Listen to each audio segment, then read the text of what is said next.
고백할까요? 나는 교회를 세우는 사람입니다. 다시 한번 자분들 축복하겠습니다. 당신은 교회를 세우는 사람입니다. 아멘이십니까? 이 시대에 하나님의 백성으로서 하나님 나라의 그 일들을 함께 감당하며 교회를 세워가는 우리 모두가 될 수 있기를 간절히 소원합니다. 몇 주 전에 교육자 구역 모임을 저희 집에서 가졌습니다. 오랜만에 집에 아이들이 북적거리니까요 아주 좋더라고요. 우리 유목사님 자녀들이 3명이나 되니까 완전히 집이 북적북적 되더라고요. 교회 일이 너무 바빠가지고 제가 제일 늦게 들어갔거든요. 늦게 식탁에 앉아서 밥을 먹으려고 하는데 저기서 한 아이가 할아버지 이러는 거예요. 할아버지 딱 들리는데요 마음이 좋더라고요. 저는 사실 나이 들어가는 것이 싫지 않습니다. 나이가 들어가면서 육체적인 연약함이 찾아오는 것은 가끔씩 속상할 때가 있지만 나이가 들어갈수록 그 하나님을 곧 뵙겠구나, 하나님의 나라를 향한 그 꿈과 나이가 들어감으로 있어서 하나님이 내 앞에 어떤 일을 펼쳐 놓으셨을지가 너무나 궁금합니다. 그날 할아버지 나에게 외친 그 아이를 무릎에 딱 안고 있는데요 기분이 너무나 좋더라고요. 여러분, 이 시대를 살아가는 우리는요 나이 들어감에 대해서 너무나 부정적이라고 생각합니다. 나중에 여러분에게 꼭 이 부분을 설교하고 싶은데요, 제가 최근에 읽고 있는 책 중에 하나는 노인은 없다라는 책을 읽고 있습니다. 그 노인은 없다라는 책에서 노인의 강점 3가지를 소개하고 있습니다. 첫 번째는 뭐냐면 노인이 되어갈수록 지혜가 많아진다는 거예요. 두 번째는요 참 신기했는데 노인이 되어갈수록 창조력이 풍성해진대요. 아멘 안 하시네요. 근데 3번째 중요한 게 뭐냐면 노인이 되어갈수록 회복 탄력성이 좋아진다는 것입니다.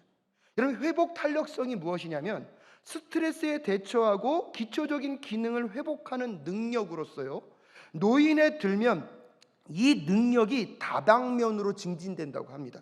우선 나이가 들면 충동이나 감정적인 반응이 줄어들어서 더 현명한 결정을 내릴 수 있는 이 회복 탄력성이 나이가 들어갈수록 더 증진된다고 이 책에서는 소개하고 있습니다. 이 회복 탄력성이 왜 중요하냐면 이것은요 역경이나 시련이 닥쳐왔을 때에 좌절에 빠지지 않고 이를 성장의 기회로 삼아 다시 안정된 상태로 회복하는 힘이 바로 이 회복 탄력성이라고 합니다. 그 어느 때보다 불안정하고 힘들고 어려운 순간을 살아가는 이 시대 사람들에게 그 누구보다 필요한 것이 이 회복 탄력성이 아닐까 생각해 보게 됩니다. 하나님의 비전, 하나님의 명령을 따라 이 땅 가운데 하나님의 나라를 세우고자 하는 마음으로 무너진 성벽을 예루살렘에 느헤미야와 함께 이스라엘 백성들이 세우려고 하고 있습니다. 하지만 하나님의 일에는 꽃길만 있는 것이 아니라 가시밭길, 장애물이 존재할 수 있습니다. 그 가시밭길과 장애물을 만날 때마다 잘못됐다고 생각하지 마시고 오히려 내가 주님을 위하여 그 일을 감당하고 있다면 고난과 대적이 오히려 내가 하나님의 길을 걷고 있는 증거가 될 수 있음을 믿음으로 바라보며 나아가는 우리 모두가 될 수 있기를 주님의 이름으로 축복합니다. 하지만 그 대적들이요 끊임없이 우리에게 심리전을 통하여서 우리가 그 일을 못하도록 망치려고 하고 있을 그때에 느헤미야는 지난주에요 하나님께 그의 감정을 쏟아놓고 기도함과 동시에 그 모든 일들을 누구께 맡깁니까? 하나님께 맡기고 그의 일을 감당해 갑니다. 처음에는 느헤미야의 마음이 속탔겠죠. 하지만 요동하지 않고 주의 일을 감당하는 그 일들을 통하여서 나중에는요 느헤미야의 마음이 속탄 것이 아니라 누구의 마음이 속탔습니까? 대적들의 마음이 속탔습니다. 사랑하는 여러분, 여러분의 속만 태우지 마시고 여러분의 대적들의 속을 태우실 수 있는 하늘 백성 되실 수 있기를 주님의 이름으로 축복합니다. 근데 문제는 뭐냐면 한 고비는 잘 넘어갔어요. 근데 이 대적들은 포기할 줄을 몰라요. 오늘 본문 말씀에 보면 그들의 심리전이 통하지 않으니까 이제는 더 많은 대적들이 이스라엘 민족들을 무너뜨리겠다고 달려들고 있습니다. 오늘 본문 말씀 7절 함께 읽겠습니다. 시작. 그때에 산발랏과 도비아와 아람 사람들과 암몬 사람들과 아스돗 사람들은 예루살렘 성벽 재건이 잘 되어가고 있으며 군데군데 무너진 벽을 다시 잇기 시작하였다는 소식을 듣고서 몹시 화를 내면서 8절 한꺼번에 예루살렘으로 올라와서 성을 치기로 함께 모의하였다. 우리를 혼란에 빠뜨리려는 것이었다라고 이야기하면서 북쪽에 있는 산발랏, 동쪽에 있는 도비야, 근데 이제는요 서쪽과 남쪽에 아람 사람들과 오늘 본문 말씀에 보면 서쪽으로부터도 사람들이 몰려서 동서남북 오히려 모든 사방을 감싸서 이스라엘 민족들에게 이제는 심리전이 아니라 직접적인 타격과 공격을 행하겠다라고 많은 사람들이 모여들고 있는 모습들을 확인해 볼 수가 있습니다. 여러분, 이 대적들의 공격이 얼마나 치밀하고 잔인한지 오늘 11절 말씀에 보면, 한편 우리의 원수들은 지도새도 모르게 쳐들어와서 우리를 죽여서 일을 못하게 하려고 계획하고 있었다라고 이야기하고 있습니다. 여러분, 심리전의 공격도 너무 힘들어 죽겠는데 이제는 대적들이 더 많이 늘어났어요. 2배로 늘어났을 뿐만 아니라 이제 직접적으로 뭐 해오겠다는 것입니까? 공격해 오겠다는 것입니다. 더군다나 그들의 전략은 무엇입니까? 지도새도 모르게 찾아와서 죽음을 행하겠다는 것입니다. 여러분, 이들의 소식을 들은 사람들이 어떻게 반응하고 있는지 아십니까? 12절 말씀 함께 읽겠습니다. 시작. 그들 가까이에서 사는 유다 사람들이 우리에게 올라와서 그들이 사방에서 우리를 치려고 한다고 10번이나 일러주었다라고 이야기하고 있습니다. 즉, 이 대적들이 지도새도 모르게 너희들을 죽이려고 한다는 소식을 몇 번이나 전달해 줬다고요? 10번이나. 이거는요 숫자적인 10번을 의미하는 게 아니라 그만큼 많이 와서 전달해 줬다는 거예요. 개역개정의 성경을 조금 더 오늘의 말로 풀어서 설명하면 이런 겁니다.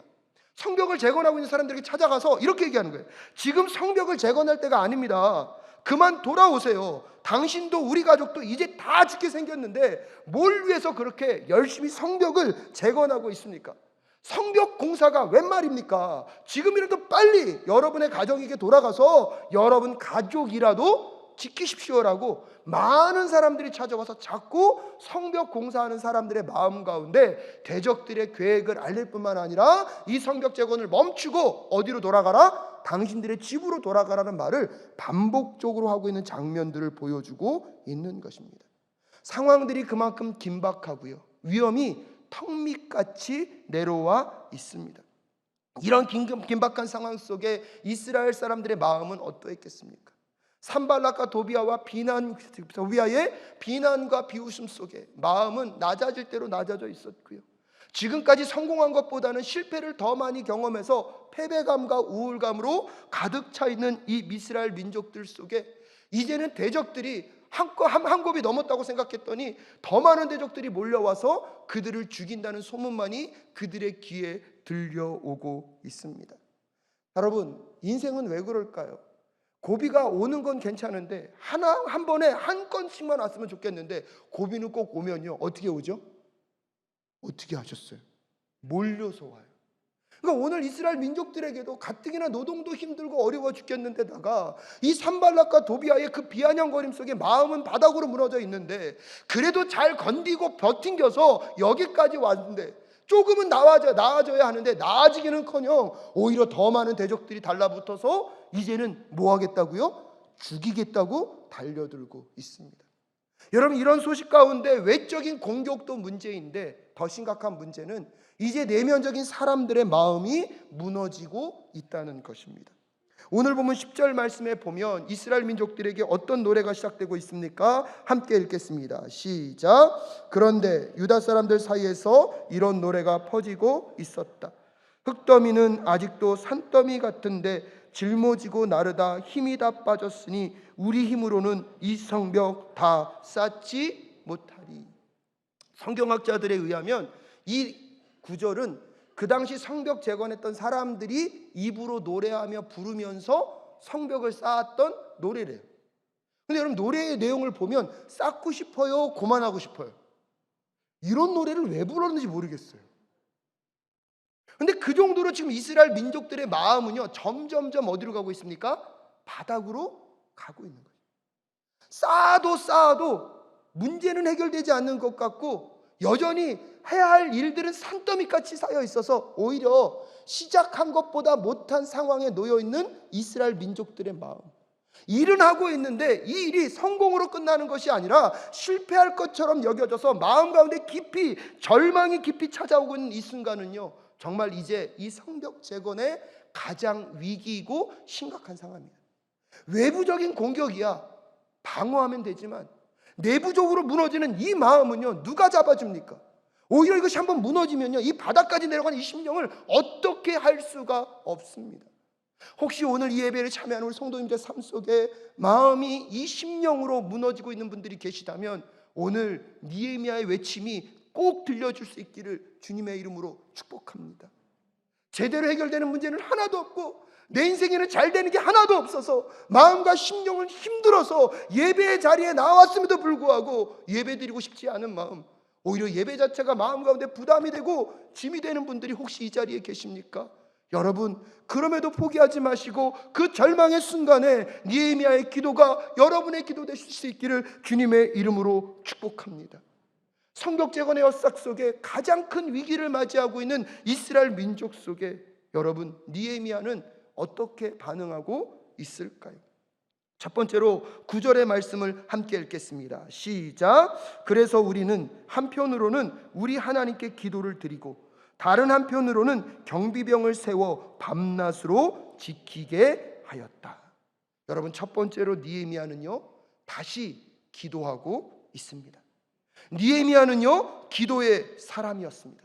사랑하는 사랑교회 성도 여러분, 우리를 위한 하나님의 대안은 우리에게 기도를 주셨다는 것입니다. 이 땅을 살아가는 그 어려움과 힘겨움 속에 우리에게 기도가 있기에 포기하지 말고 기도의 자리로 나아가는 우리 모두가 될 수 있기를 주님의 이름으로 축복합니다. 기도를 통하여서 이 땅의 문제를 나의 시선으로 바라보는 것이 아니라 하나님의 시선으로 바라보십시오.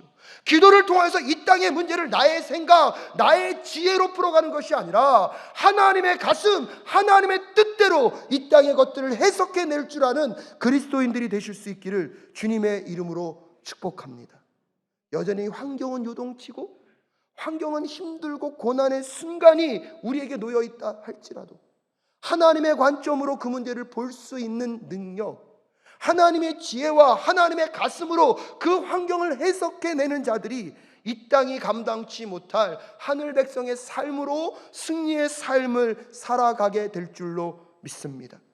그 하나님의 자리에서 하나님의 도우심을 구하며 여러분, 느헤미야가 기도하였던 것처럼 오늘 우리가 다시 기도를 시작하는 이 시간 되실 수 있기를 간절히 소원합니다.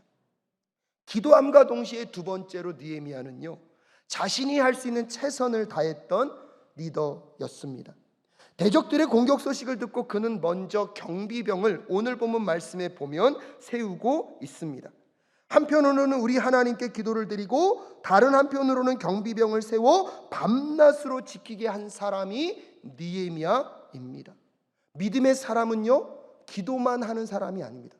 믿음의 사람은 기도함과 동시에 내 삶에 내가 감당할 일들을 최선을 다하여 감당하는 사람임을 잊지 않는 우리 모두가 될 수 있기를 바랍니다.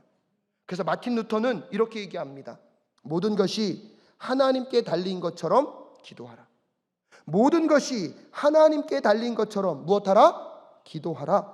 그리고 모든 일이 당신에게 달린 것처럼 일하라.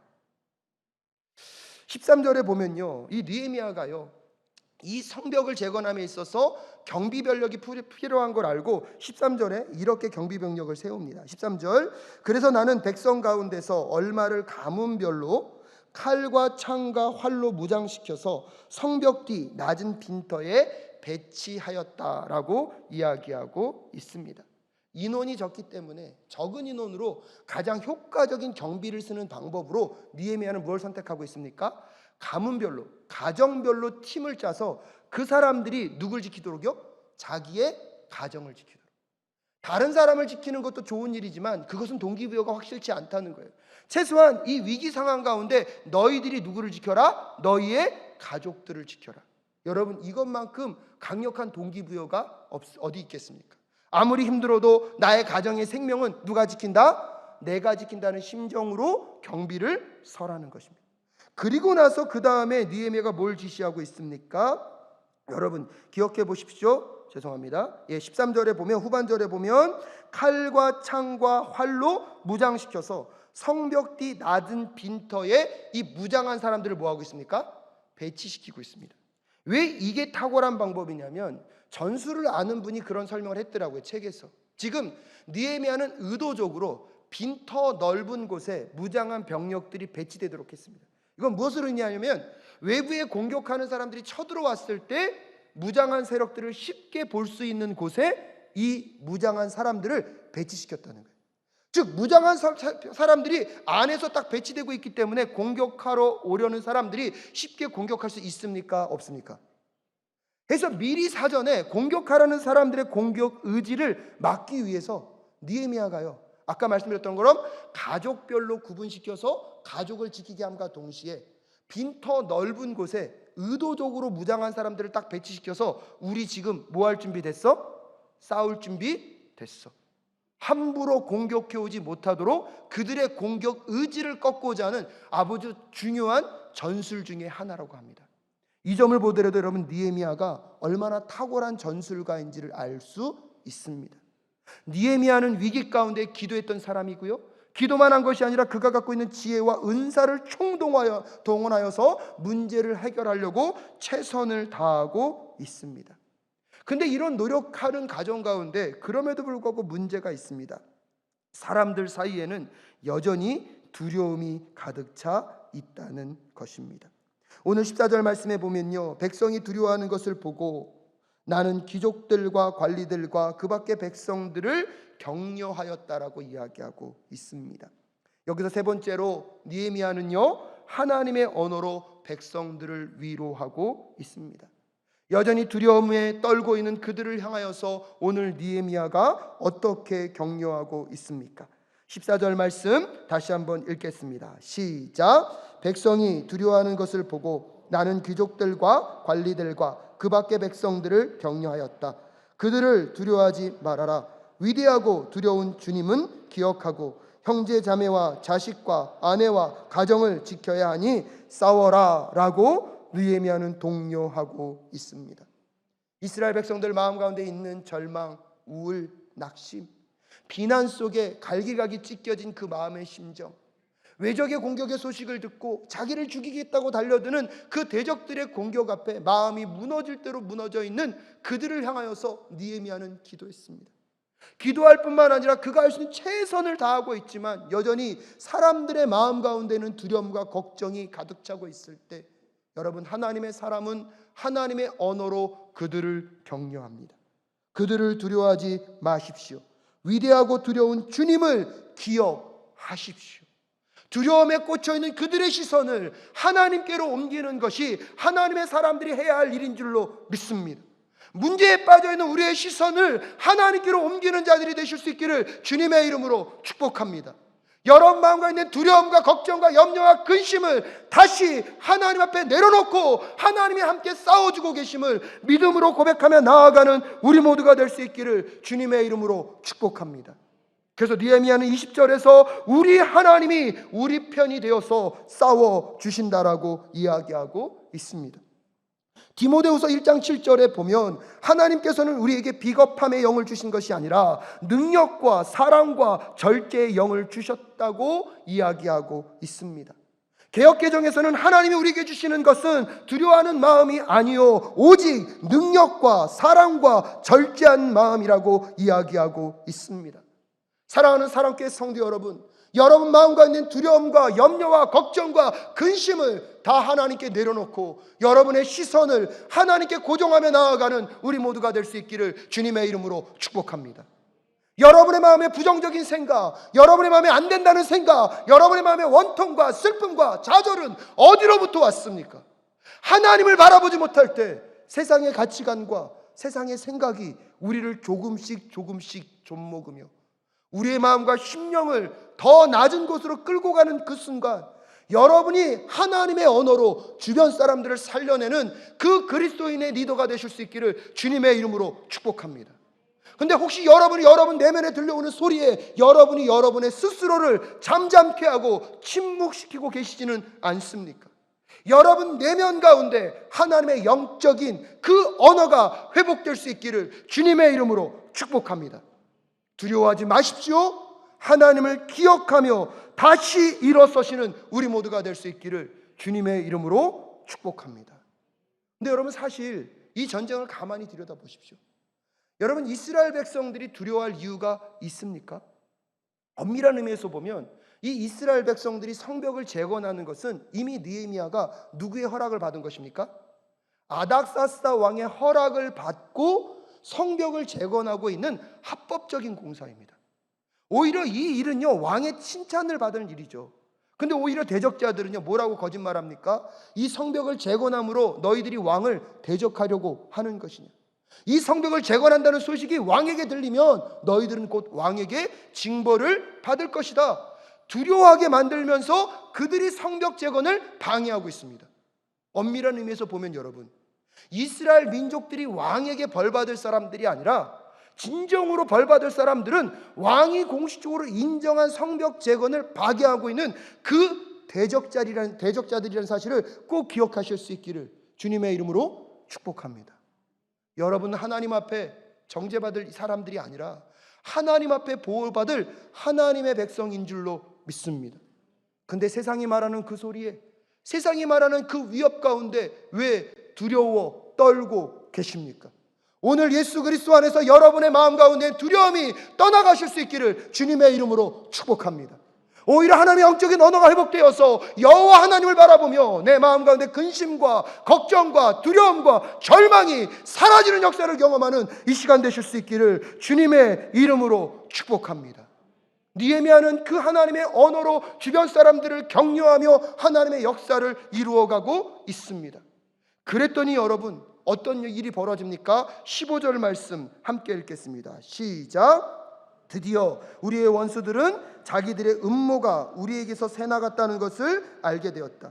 하나님이 그들의 음모를 헛되게 하셨으므로 우리는 모든 성벽으로 돌아와서 저마다 하던 일을 계속하였다. 하나님은요, 반드시 역사하십니다. 하나님은 반드시 하나님의 계획을 이루시는 분이십니다. 하나님의 역사는 꺾인 적이 없고요, 어떠한 거짓 세력 속에서도 하나님의 말씀은 반드시 성취될 수밖에 없습니다. 그래서 느헤미야가 기도하고 그의 삶에 최선을 다한 후에 하나님의 영적인 언어로 두려움과 극복하며 싸우며 나아가는 그 여정 속에서 하나님이 이루신 그 일들 가운데 이제 느헤미야가 무엇을 선포하고 있습니까?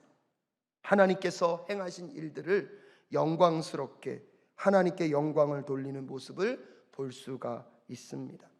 사랑하는 여러분, 하나님의 사람은요, 기도하며 자기에게 맡겨진 순간에 최선을 다하는 사람입니다. 그 과정 가운데 절망과 아픔 속에 하나님의 언어로 서로 격려하며 두려움을 극복해낼 줄 아는 우리 모두가 될 수 있기를 간절히 소원합니다. 그 일 끝에서 하나님의 역사를 이루실 때에 하나님의 사람은 자기의 이름을 높이는 것이 아니라 하나님의 영광을 돌리는 사람이 되어야 할 줄로 믿습니다. 문제가 온전히 회복되었지만 느헤미야는 자기의 노력이라고 이야기하지 않습니다. 분명하게 밝히는 것은 하나님께서 대적들의 모든 음모를 헛되게 하셨다고 하나님께 영광을 돌리고 하나님의 역사를 자랑하고 있습니다. 이 집중포화가 같은 이 대적들의 공격 가운데 여러분, 느헤미야가요, 이스라엘 백성들과 함께 이 일을 뚫어냄으로 인하여서 하나님이 함께 하시니까 오늘 보면 15절에 보면 그들이 다시 성벽 재건을 시작하고 있습니다. 이 집중포화의 고난과 어려움의 순간을 뚫고 왔을 때 그럼 이스라엘 백성들에게는 어떠한 면이 달라져 있을까요? 첫 번째 기억하십시오. 상황은 더 어려워졌는데 그들은 더 최선을 다하여 성벽을 재건하고 있습니다.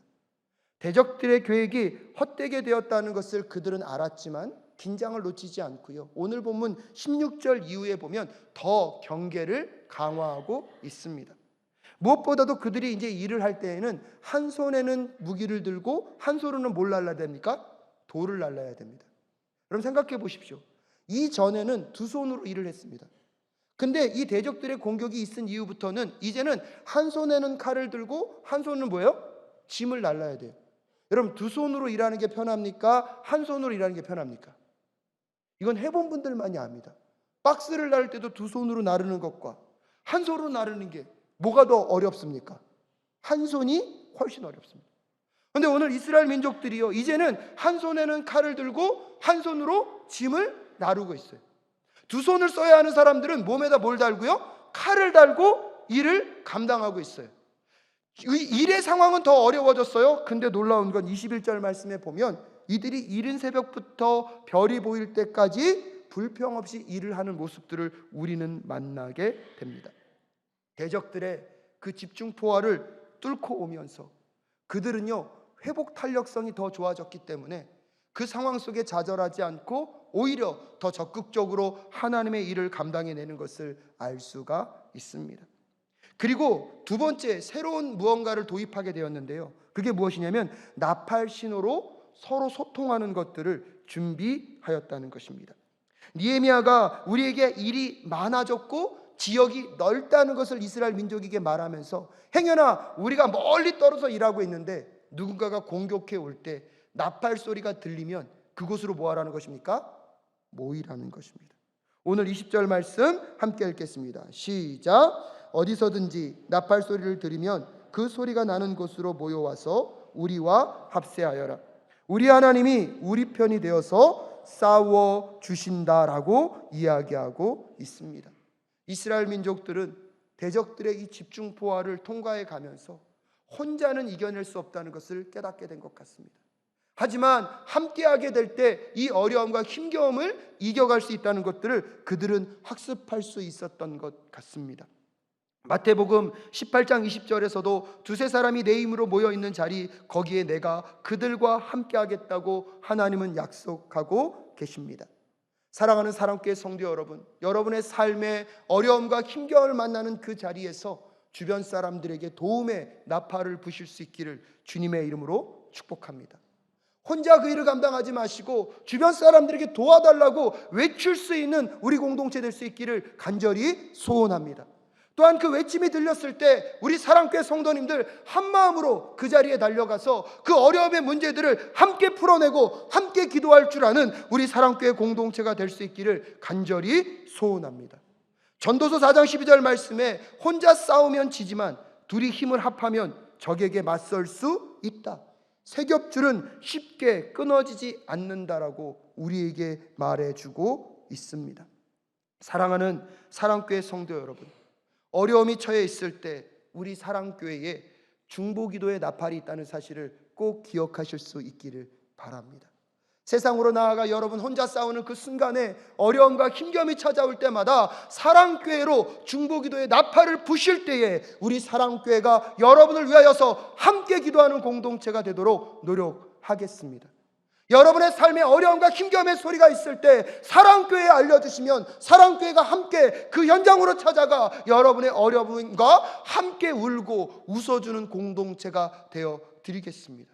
한 걸음 더 나아가 이 민족 가운데 어려움과 고난을 겪을 때마다 우리 사랑교회가 먼저 그 어려움의 순간에 찾아가 함께 그들의 어려움을 세우고 회복시켜주는 교회가 될 수 있기를 간절히 소원합니다. 이스라엘 민족들은요, 비록 대적들의 집중 포화를 받았지만 그 포화를 지혜롭게 뚫어내며 그들 안에 있어야 할 믿음의 회복 탄력성을 너무나 잘 회복하고 있습니다. 그래서 그 집중 포화 속에 무너지지 않고 첫 번째 기도했습니다. 두 번째, 그들이 할 수 있는 최선을 다 감당했습니다. 그럼에도 불구하고 두려움이 쌓여져 있을 때마다 하나님의 언어로 서로 격려하며 그들을 서로 세워줬습니다. 그때 하나님의 역사가 이루어질 때 그들은요, 누구의 영광을요? 하나님의 영광을 찬양합니다. 그 고난의 터널 너머에 함께하는 중요함을 알고 이제 어디서든지 함께 어려움을 이야기할 때 돕기 위하여 모였던 이스라엘 민족들처럼 우리 사랑교회가 그런 교회 될 수 있기를 간절히 소원합니다. 사랑교회 성도 여러분, 안심하십시오. 사랑교회가 여러분을 위하여 기도하고 있습니다. 여러분이 이 땅을 나아가지만 혼자 가시는 것이 아니라 여러분과 함께 기도하며 싸워줄 사랑교회 공동체가 있다는 것을 꼭 기억하고 포기하지 않고 어떠한 대적들의 포화 속에서도 기도와 최선의 삶으로 견디어내고 승리하는 삶을 살아내실 수 있기를 주님의 이름으로 축복합니다. 하나님은 반드시 여러분과 함께 하셔서 하나님의 계획과 뜻을 이루어 내실 것이기 때문입니다. 그 하나님을 기대하며 오늘도 이 찬양 고백하시면서 오늘도 우리에게 주신 그 말씀을 갖고 포화 속에서 승리하는 삶으로 나아가는 우리 모두가 될 수 있기를 소원합니다.